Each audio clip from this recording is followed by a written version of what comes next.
우리 새롭게 시작하는 소그룹 코이노이아 두 번째 시간입니다.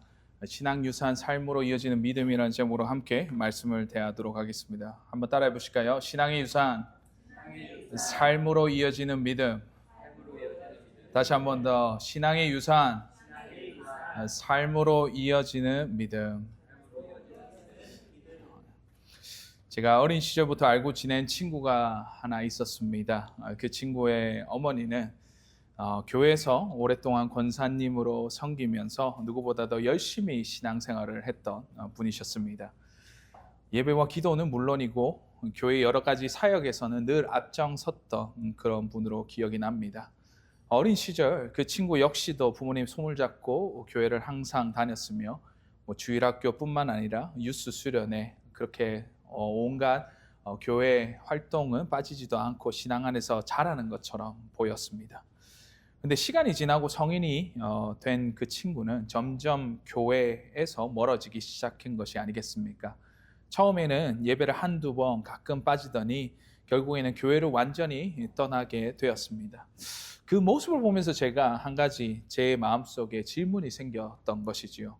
그렇게 신실한 부모님의 믿음이 왜 자녀에게 그대로 이어지지 않았을까? 물론 우리는 그 가정의 모든 사정을 알 수가 없습니다만은 그래도 이 이야기는 그 부모의 믿음이 부족했다는 뜻은 아닐 것이라고 생각합니다. 그러나 분명한 사실은 부모가 믿는다고 해서 자녀도 자동적으로 믿음을 가지게 된다는 것이 아니라는 점이죠. 부모의 직분도 오랜 신앙의 연수도 어릴 적부터 교회를 잘 다녔던 경험도 그 믿음의 전수를 보장해 주지 않는다라는 것입니다. 사실 이런 이야기는 특별한 이야기가 아닙니다. 오늘날 우리 이민교회 안에서도 한국교회 안에서도 여러 교회 안에서도 너무나 자주 볼 수 있는 현실 중의 현실인 것이지요. 부모는 평생 신앙생활을 했지만 자녀는 교회를 떠나고 믿음의 1세대는 있었지만 그 믿음의 2세대로서 이어지지 않는 그 신앙의 모습들을 우리는 어렵게 보게 되게 됩니다. 그렇게 된다면 우리는 반드시 여기서 질문해 봐야겠죠.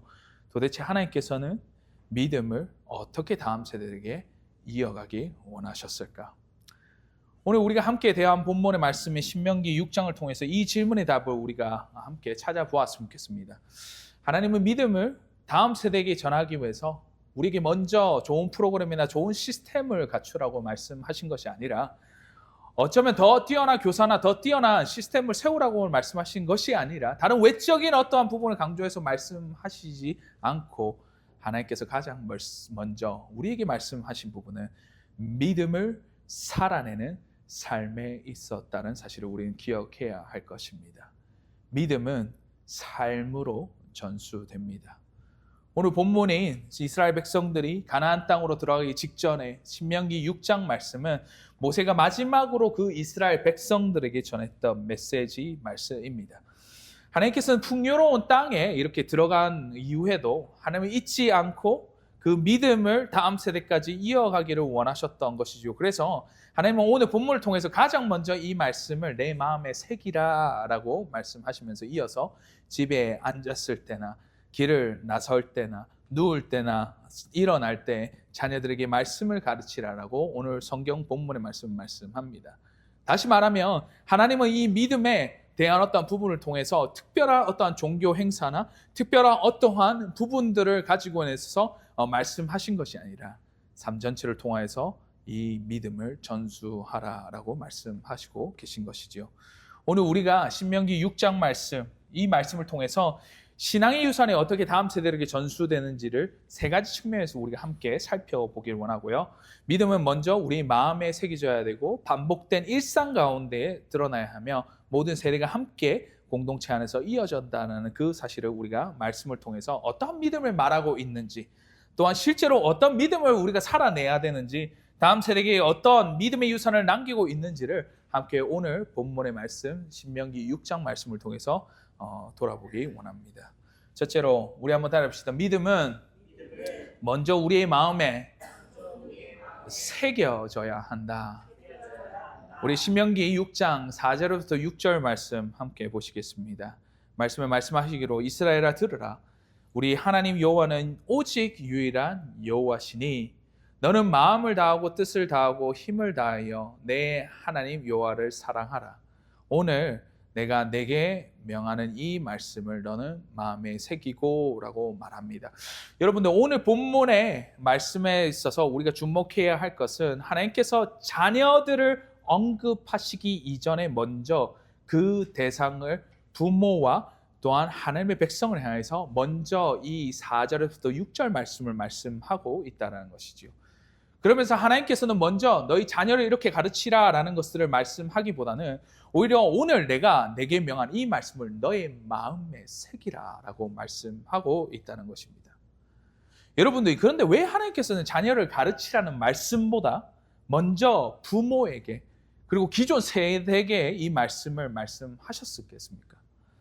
하나님의 믿음의 전수가 지식을 어쩌면 전달하는 것, 그리고 내가 알고 있는 하나님에 대한 어떤 정보를 전달하는 것에 그치지 않고 이것을 우리가 믿음의 전수는 언제나 믿음을 살아가는 사람에게로부터 시작된다는 것을 말씀하기 위한 어떤 의도가 담겨 있다는 것이지요.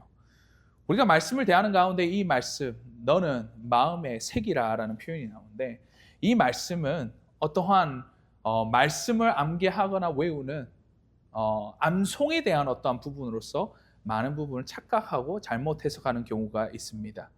근데 히브리어 원어로 보면 이 말씀은 원어적으로 표현을 보면 이 말씀들을 내 위에 있게 하라라는 뜻으로서 우리가 기록될 수 있다라고 봅니다. 다시 말해서 하나님의 말씀이 우리 삶을 그저 스쳐 지나가는 어떠한 지식의 영역이 아니라 항상 우리 마음을 덮고 있으며 우리의 생각과 판단, 가치관을 다스릴 수 있는 중심이 되게 하라라는 말씀이 너희 말씀, 이 말씀을 너희 마음에 새기고라고 말씀하시는 것이 아니겠습니까? 여기서 마음이라는 단어, 우리 히브리어 말로 레바브라는 단어는 단순히 감정적인 어떠한 의미하는 것이 아니라 사람의 생각과 의지, 또 그리고 삶의 가치관, 삶의 방향을 결정하는 중심의 존재를 가리킵니다. 그러므로 우리가 이 말씀을 대할 때에 하나님께서는 이 말씀을 우리에게 주신 말씀은 마음에 새기라라는 것은 머릿속에 그저 말씀을 집어넣어서 너희가 외우고 있으라는 그런 1차원적인 그런 말씀이 아니라 말씀이 너의 마음을 다스리게 하고 말씀이 너의 삶을 다스리게 하고 그 말씀이 너의 인생을 지배하게 하라라는 말씀을 하고 있다는 것이죠. 결국 사람이 무엇을 가장 사랑하고 무엇으로 그 마음을 채우는가에 따라서 그 삶의 방향이 결정되고 또한 삶의 가치가 우리에게 보여지지 않냐는 것입니다. 그리고는 이 말씀을 하시고 난 이후에 7절 말씀에 자녀를 가르치라라고 말씀하시는데 왜 6절에서 부모의 마음과 신앙의 윗세대에게 말씀하고 있는 뜻이냐는 것입니다. 바로 그 말씀이 내 마음을 다스리지 못하면 내 입술로는 100번, 1000번 그 말씀을 가르칠지는 모르지만 내 삶은 말씀을 통하여서 보여주지 않고 내 믿음은 이 말씀을 통하여서 보여줄 수 없다라는 그 말씀을 우리에게 말씀하시고 있다는 것이죠. 이것이 하나님께서 믿음의 전수를 말씀하시면서 가장 먼저 부모의 믿음의 윗세대의 마음을 다루신 이유라는 것입니다. 제가 오래전에 유치부 사역을 한 적이 있습니다. 우리 교회도 똘망똘망한 유치부 애들이 굉장히 많은데요. 유치부 사역을 하다 보면 참 재미난 일이 벌어질 때가 너무나 많습니다. 이 유치부 애들 특징 중 하나가 집에 있는 모든 일들을 이렇게 여과 없이 이렇게 얘기하는 경우가 있어요. 그래서 가끔 본의 아니게 이 유치부 애들을 통해서 그 집안의 가정사나 일들을 이렇게 듣게 되는데 어때 내가 쪼로록 달려와서는 저에게 이렇게 말합니다. 어제 엄마랑 아빠랑 부부싸움 했어요. 이런 말들을 서슴 없이 저에게 하고는 합니다. 또 엄마는 아빠 몰래 아이스크림 먹는 거 나 봤어요. 뭐 엄마가 아빠가 뭐 물건을 샀는데 혼나는 거 어제 그런 일을 봤어요. 아이들은 그 비밀한 게 없고 어떤 이야기를 부끄러워하거나 숨기지 않고 사실 그대로를 이야기합니다. 그리고 듣는 어른들도 없지만 부모들은 그 진땀을 흘릴 만한 이야기를 참 많이 접하게 되는데 문제는 이 유치부 사역을 하면서 한 가지 제가 깨달은 부분이 뭐냐면 이 유치부 아이들은 부모가 교회에서 어떤 직분을 맡았는지도 모르고 이 부모가 성경을 얼마나 아는지도 모르고, 하지만 부모가 집에서 어떻게 살아가는지를 그가 직접적으로 눈을 보고 직접적으로 너무나 잘 알고 있다는 사실입니다. 그 유치부 애들은 교회 안에서 우리 아빠가 집사고 장로고 이거를 잘 모릅니다.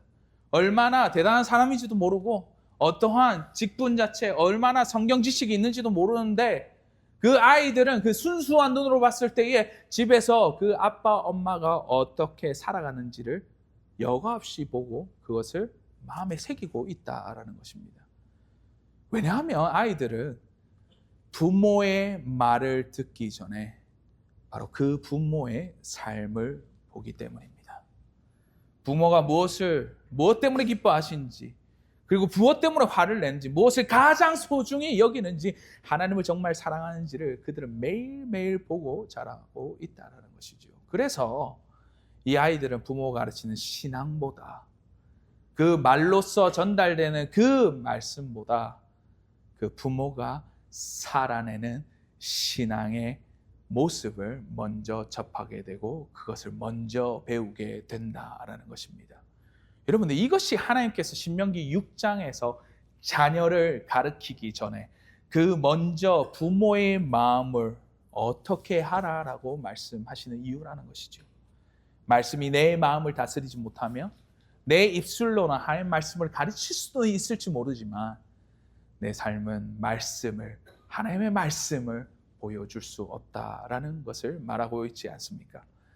하나님은 우리 자녀를 변화시키기 전에 먼저 우리의 마음을 변화시키기 원하십니다. 믿음의 유산은 언제나 말이 아니라 삶으로부터 시작된다는 것을 우리에게 보여주는 바이지 않습니까? 그런데 여러분, 이 말씀은 오로지 부모 세대 그들에게만 존재하는 그런 말씀이 아닙니다. 그 이유는 우리 모두가 믿음의 선배이고, 누군가는 먼저 믿었고, 부모는 자녀에게 믿음을 전하지만 교회 안에서 교사는 학생들에게 믿음을 전하고, 소그룹 리더는 소그룹 원들에게 믿음을 전하고, 목회자들은 성도들에게 믿음을 전하는 그 과정 가운데에 교회의 모든 성도들은 다음 세대에게, 다른 사람에게 믿음을 전하는 사람으로서 우리가 존재하기 때문이지 않습니까? 다시 말해서 하나님께서는 우리 모두를 누군가의 믿음을 세우는 통로로 부르셨다라는 것입니다.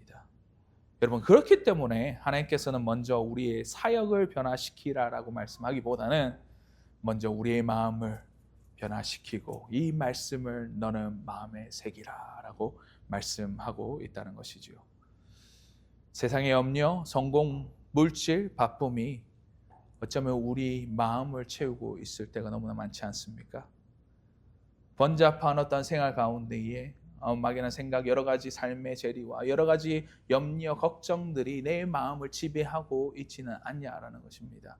그때에 하나님께서는 우리의 마음을 다스릴 그 말씀이 너희 마음에 새겨지기를 원하며, 그 가운데에 너희 안에 보여지는 그 믿음의 유산, 너희 삶으로 보여지는 그 믿음의 유산의 전수가 우리 입술로부터 시작되는 것이 아니라 우리의 마음을 다스리고 그 말씀이 삶으로 흘러 넘치고 삶을 통하여서 다음 세대들에게 보여졌을 때에 진정한 믿음의 전수가 일어난다라고 말씀하는 것입니다.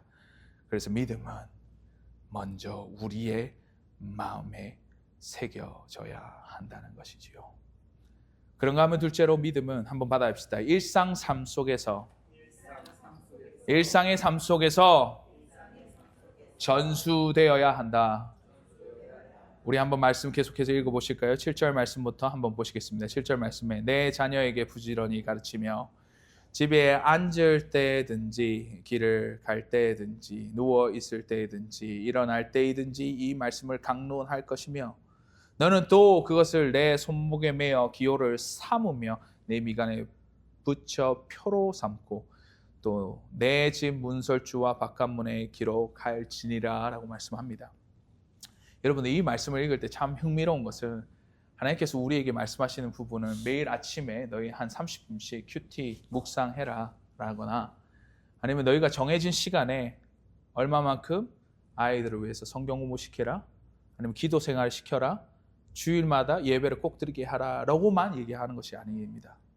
물론 신앙의 훈련에 있어서 여러분들 큐티도 중요하고 주일 예배 때 매일마다 오는 어떠한 부분들, 아이들에게 성경 공부 가르치는 거 굉장히 중요합니다. 제가 부정하는 것은 아니랍니다. 근데 물론 신앙의 훈련 굉장히 필요하고 우리에게 유익한 것은 있지만 오늘 본문에서는 하나님께서 강조하신 것은 특정한 시간에만 이루어지는 그 신앙교육보다 훨씬 더 넓고 더 깊은 의미에 있어서 우리에게 말씀하고 있다는 것이죠. 여러분들 오늘 말씀에 이 말씀이 있지 않습니까? 집에 앉았을 때든지 길을 갈 때든지 누워 있을 때든지 일어날 때든지라고 이 말씀을 말씀하시면서 이 이야기는 그 하루 중에 몇 개의 특정한 시간을 따로 정하라는 그 의미보다는 집에 앉을 때나 길을 갈 때나 잠자리에 누울 때 아침에 일어날 때 그 사람들의 하루 전체의 일상을 포괄적으로 표현하는 어떠한 부분이지 않습니까? 근데 하나님께서는 모든 인생, 그 일상생활 가운데에 그 말씀을 삶의 모든 시간을 들여서 믿음을 가르치는 시간이 되어야 한다는 그 말씀을 우리에게 하시고 있다는 것이죠. 믿음은 교회에 와서 예배 드릴 때만이 가르쳐지는 그런 의미가 아닙니다.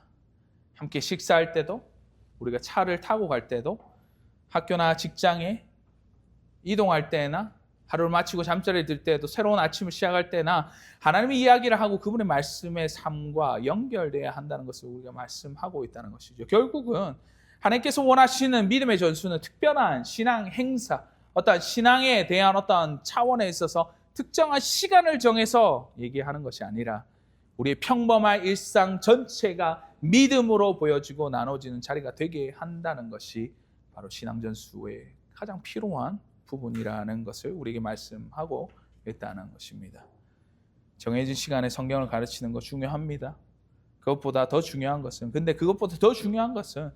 자녀와 다음 세대가 우리의 일상 속에서 하나님을 발견할 수 있게 도와주는 것입니다. 어려운 일이 생겼을 때 우리가 어떻게 기도하는지, 또 감사하는지, 누구에게 영광을 돌리는지, 갈등이 생겼을 때 어떻게 용서하는지, 중요한 결정을 앞두고 무엇을 기준으로서 이 선택들을 하는 것인지를 보면서 다음 세대들은 믿음의 실제적인 삶에서 어떻게 작동하는지를 그들이 배운다라는 것입니다. 그러므로 여러분, 사랑하는 성도 여러분, 신앙 교육은 특정한 시간에만 한정되어서 시작되거나 끝나는 프로그램 같은 것이 아니라 식탁은 일상생활 가운데 식탁에서나 차 안에서나 갈등과 선택의 순간에서나 아니면 감사와 어려움의 순간에서도 자연스럽게 우리의 삶을 통해서 드러나는 어떠한 부분이라는 것입니다.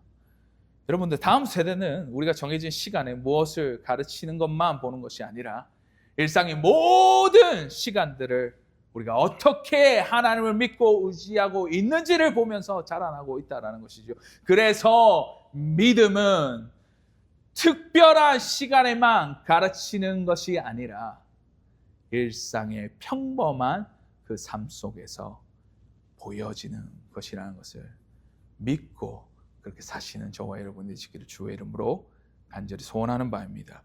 마지막으로 믿음은 우리 한번 따라해 봅시다. 세대가 함께하는 공동체 안에서 전수된다. 세대가 함께하는 공동체 안에서 전수된다. 믿음은 한 사람이나 한 가정의 책임으로만 남는 것이 여러분 아닙니다. 세대가 함께하는 공동체 안에서 전수되어지고 그 가운데 함께 동일하게 그 믿음의 성장을 이루는 것이 바로 우리가 속해 있는 공동체에 있다라는 것이죠. 여러분들, 신명기 6장 말씀을 우리가 읽을 때에 하나님은 부모에게 자녀를 부지런히 가르치라고 명령하고 있고, 집에 앉았을 때나 길을 갈 때나 누웠을 때나 일어날 때의 말씀을 가르치라고 말씀을 합니다. 근데 이 본문에 있어서 그 대하는 말씀의 대상자는 분명히 한 부모나 한 가정의 그 부모들이 아니라, 한 가정에 있는 어른들을 지칭해서 하는 것이 아니라 이스라엘 백성들, 그 가운데 공동체를 이룬 모두에게 동일하게 말씀하고 있다는 것이죠. 여러분들, 성경이 말하는 믿음의 전수는 부모와 자녀의 관계 속에서만 제한되지 않습니다. 하나님은 한 가정을 넘어서 믿음의 공동체 전체를 사용하여서 다음 세대들을 일으키시고 또한 길러내신다라는 사실입니다. 여러분, 이 말씀을 우리가 대할 때에 이 말씀과 직접적으로 연관되어 있는 시편 78편 말씀을 보시게 되면 이런 말씀이 있는데요. 우리 한번 살펴보시겠습니다. 4절에서부터 7절 말씀을 이렇게 말씀합니다. 우리가 이를 그들의 자손에게 숨기지 아니하고 여호와의 영예와 그의 능력과 그가 행하신 기이한 사적을 후대에 전하리로다. 여호와께서 증거를 야곱에게 세우시며 법도를 이스라엘에게 정하시고 우리 조상들에게 명령하사 그들의 자손에게 알리라 하셨으니 이는 그들로 후대 곧 태어날 자손에게 이를 알게 하고 그들은 일어나 그들의 자손에게 일러서 그들로 그들의 소망을 하나님께 두며 하나님께서 행하신 일을 잊지 아니하고 오직 그의 계명을 지켜서라고 말합니다. 여러분들 이 말씀에서 반복해서 등장하는 표현이 무엇입니까? 어떤 말씀이 계속해서 반복돼서 나오게 되는 거죠? 자손, 후대, 그들의 자손들입니다. 자손과 후대, 그들의 자손들이라고 말씀이 계속 거듭해서 반복되어서 이러한 표현들이 우리 앞에 놓여져 있다라는 것이죠. 이 말은 한 세대가 다음 세대에게 하나님 말씀과 행하신 일을 전하고 그 다음 세대가 또 그 다음에 이어지는 이후의 세대에게 그것을 전하는 행위를 계속해서 반복해서 한다라는 의미입니다. 다시 말해서 믿음은 한 번에 전달되는 것이 아니라 세대에서 세대로 계속해서 이어져야 한다는 것을 말씀하고 있는 뿐만 아니라 하나님께서 믿음을 개인의 소유물로만 주신 것이 아닌 다음 세대에게 전할 거룩한 유산으로서 우리에게 맡기셨다라는 사실을 여러분들 잊지 말아야 한다는 것이죠. 여러분들 여기서 중요한 것은 한 사람의 힘만으로 이것을 모든 것을 감당할 수 있는 것이 아니라는 것이죠. 오늘 말씀에 있어서 말씀하신 것은 부모가 정말로 가장 중요한 역할을 감당하지만 부모 역시도 혼자 사는 이 모든 것을 감당할 수 없다라는 것을 성경 말씀에 익히 말씀하고 있지 않습니까? 공동체를 통해서 이스라엘 백성들을 통하여서 이 아이들을 그 신앙의 어떤 부모의 모습뿐만 아니라 교회 공동체와 자기가 속한 아버지 그 믿음의 공동체 안에서 여러 믿음의 어른들을 바라보며 그들이 함께 성장하던 그 모습을 시편 78편 말씀에 우리에게 보여주고 있다는 것이죠.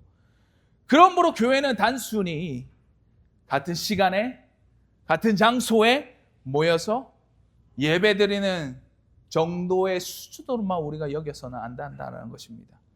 교회는 여러 세대가 함께 하나님을 기억하고 그분의 행하신 일을 나눌 뿐 아니라 다음 세대가 하나님을 신뢰할 수 있도록 돕는 믿음의 공동체가 바로 우리에게 주어진 신앙의 유산의 그 하나님의 명령을 이어갈 수 있는 유일하고 또한 하나님께서 우리에게 이어주시고 가정과 더불어서 우리가 함께 짊어져 나아가야 되는 그 믿음의 공동체이다라는 것이죠.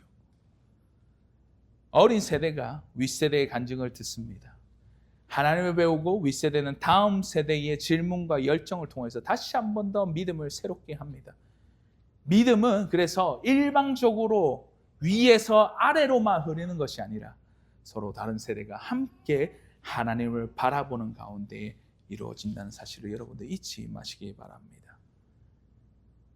우리가 이번 달부터 코이노이아 소그룹을 시작했지 않습니까? 여러분, 이 코이노이아를 우리가 생각했을 때 이게 단순히 우리가 모여서 밥 먹고 교제하고 친교를 나누는 그 정도로만 생각하는 것을 여러분 금하시기 바랍니다. 왜냐하면 삶에 믿음을 나누고 삶에 나눔이 있고 그 가운데 각 세대가 받은 은혜를 다음 세대와 나누는 것이 바로 우리의 진정한 코이노이아의 의미라는 것이지요.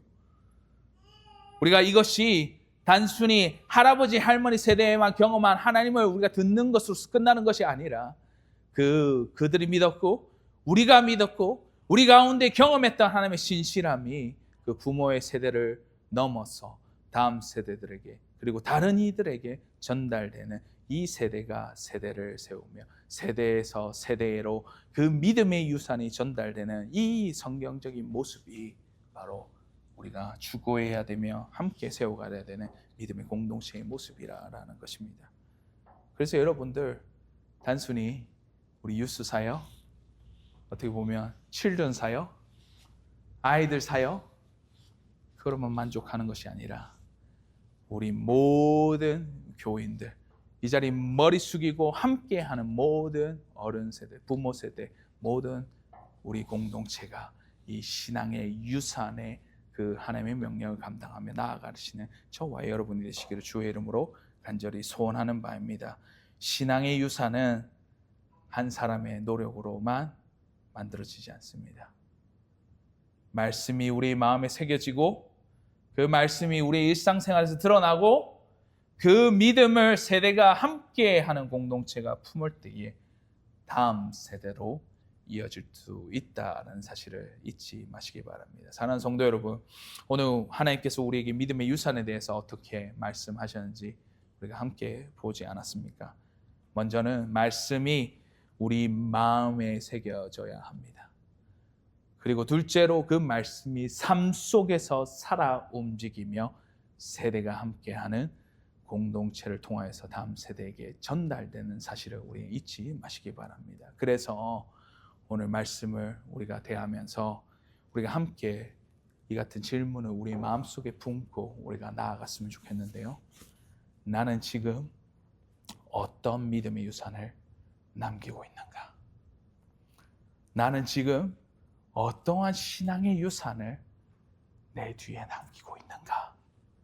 우리가 이 질문 앞에 솔직히 서 보았으면 좋겠습니다. 우리의 자녀와 다음 세대, 그리고 함께 신앙생활을 하는 모든 성도들은 우리의 말보다 우리의 삶을 더 기억할 것이고 그 믿음의 유산도 남겨질 것이라고 생각을 하며 삶으로 이어지는 그 믿음, 삶으로 전달되는 그 믿음의 유산을 남기시는 저와 여러분이 되시기를 주의 이름으로 간절히 소원하고 축원하는 바입니다. 우리 한번 이 시간대에 우리가 결단하면서 좀 기도했으면 좋겠습니다. 우리 두 가지로 우리 기도 제목을 좀 받들고 우리 말씀에 대한 우리 반응과 또한 그 부분에 있어서 우리가 함께 말씀을 좀 상고했으면 좋겠는데요. 첫째로 우리가 함께 이렇게 기도했으면 좋겠습니다. 우리가 코이노이아, 우리 소그룹의 이름을 코이노니아라고 우리가 명명을 하고 영적 공동체의 교제라는 어떠한 큰 틀에서 우리가 이것을 바라보고 우리가 3주 동안 우리가 이 말씀을 대하고 우리가 함께 합니다. 근데 코이노니아가 단순히 친교 자리로서 끝나는 것을 우리는 원치는 않고요. 이 시간들과 이 소그룹 모임을 통하여서 우리가 믿음의 삶을 나눈 신앙 전수의 현장으로서 좀 세워가기 원합니다. 우리가 함께 식사를 하고 교제하는 것 너무나 중요하고 필요합니다만은 그것을 이어서 하나님께서 내 삶 가운데 어떻게 역사하셨는지, 하나님께서 그 말씀을 통하여서 무엇을 배우고 순종하고 있는지를 우리가 이 코이노니아, 이 소그룹을 통해서 우리가 함께 만들어가고 세워가는 그 과정 가운데에 우리가 정말 삶 속에서 드러나는 복음이 공동체 안에서 또 다른 믿음을 세우는 세대를 일으키고 믿음의 유산을 만들어내는 그 장소가 되기를 우리 한 번 더 소원하면서 이 기도를 했으면 좋겠습니다. 두 번째로는 우리가 기도할 때요, 복음을 말하는 것을 넘어서 복음의 그냥 메시지만 이렇게 던지는 것에 머물지 않고 우리 삶을 통해서 복음의 삶을 보여주며 살아내는 믿음의 유산을 전수합시다.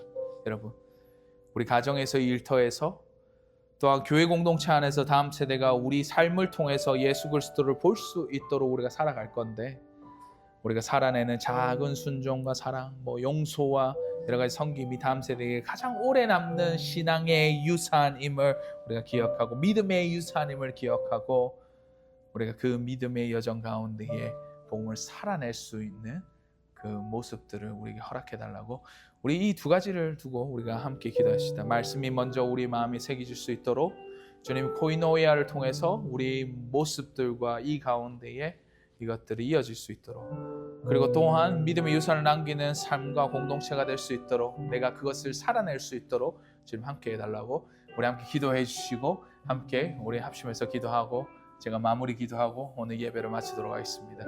우리 함께 기도합시다. 주님 감사합니다. 주님 너무나 감사합니다. 이 코이노니아 우리 믿음의 유산 삶으로 이어지는 믿음에 대한 어떤 부분들을 우리가 오늘 말씀을 통해서 우리가 보았습니다. 주님, 우리 가운데 정말로 말씀이 먼저 우리 마음에 새겨질 수 있도록 주님 함께 하여 주시고, 아버지 하나님께서 먼저 말씀이 우리 마음에 새겨지라고 그 말씀을 명하신 것 같이 하나님보다 다른 것이 우리의 마음을 차지하지 않도록 주님 도우시고, 우리의 말씀이 우리의 생각과 삶을 다스릴 수 있는 사람 될 수 있도록 주님 함께 하여 주시옵소서. 주님의 말씀이 먼저 제 마음에 새겨질 수 있도록 주님 도와주시고, 주님의 말씀을 아는 사람에서 끝나는 것이 아니라 말씀을 살아낼 수 있는 사람이 될 수 있도록 주님 함께 하여 주시옵소서. 주님 또한 우리 믿음의 유산을 남기는 삶과 공동체를 위해서 기도합니다. 주님, 우리의 가정과 코이노니아 그리고 더 크로스 교회가 단순히 함께 모이는 공동체로서 그저 친교하고 모이는 그런 공동체로서 끝나는 것이 아니라 주님 복음의 삶을 보여주며 믿음의 유산을 다음 세대에게 전하는 공동체가 될 수 있도록 주님 함께 하여 주시옵소서. 주님, 특별히 우리 자녀들과 우리 아이들과 또한 우리 청소년, 청년들이 우리를 통해서 하나님을 더욱더 사랑할 수 있도록 주님 함께 하여 주시며, 주님 우리의 삶을 통하여서 복음의 본을 보이고 또한 우리 세대가 세대를 함께 믿음을 전수하는 공동체의 역할을 수행할 수 있도록 주님 우리의 공동체를 붙들어 주시고 함께 하여 주시며, 다음 세대가 우리의 삶을 통해서 하나님을 만날 수 있는 그 기회가 이 공동체 가운데 일어날 수 있도록 주님 함께 하여 주시옵소서. 주님 감사합니다. 주님 너무나 감사합니다. 이 시간대에 우리가 함께 말씀을 대하고 이 말씀에 반응하여서 우리가 결단하며 나아갑니다. 우리가 단순히 친교로 먹고 마시자 또 즐겁자라고 모임으로써 끝나는 것이 아니라 주님께서 이 더 크로스 교회 공동체로 우리에게 주신 이유는 그 믿음의 삶을 나누고 신앙의 전수가 일어나는 현장으로서 이 공동체를 우리에게 허락하신 것을 우리가 다시 한 번 더 기억할 수 있도록 주님 함께 하여 주시옵소서. 또한 우리 모두가 단순히 말로만 하는 것에서 그치는 것이 아니라 복음의 삶을 보여줌으로 인해서 믿음의 유산을 다른 이에게 다음 세대에게 전수할 수 있는 우리 모두가 될 수 있도록 주님 함께 하시고 우리 모두를 붙들어 주시옵소서. 우리가 삶으로 살아내기 원합니다. 그리고 삶으로 이어지기 원합니다. 삶으로 보여지기 원합니다. 삶 가운데에 드러나는 그 믿음의 전수가 일어나기 원합니다. 우리 가운데 주님 함께 하시며 우리가 동행하여 주시옵소서. 이 가운데 머리 숙인 모든 성도들 가운데에 이 말씀이 가슴판에 새겨져서 우리 신앙의 전수 그 주님의 명령을 이행하며 살아갈 수 있는 우리 모두가 될 수 있도록 주님 함께 하여 주시옵소서. 지금 우리 주 예수 그리스도의 은혜와 하나님의 사랑과 성령님의 교통하심이 신앙의 유산, 삶으로 이어지는 믿음을 살아내기 원하는 이 자리 머리 숙인 주의 공동체 구성원들, 주의 교회, 주의 믿음의 동력자 모든 백성 위에 지금으로부터 영원토록 항상 함께 있을지어다. 아멘.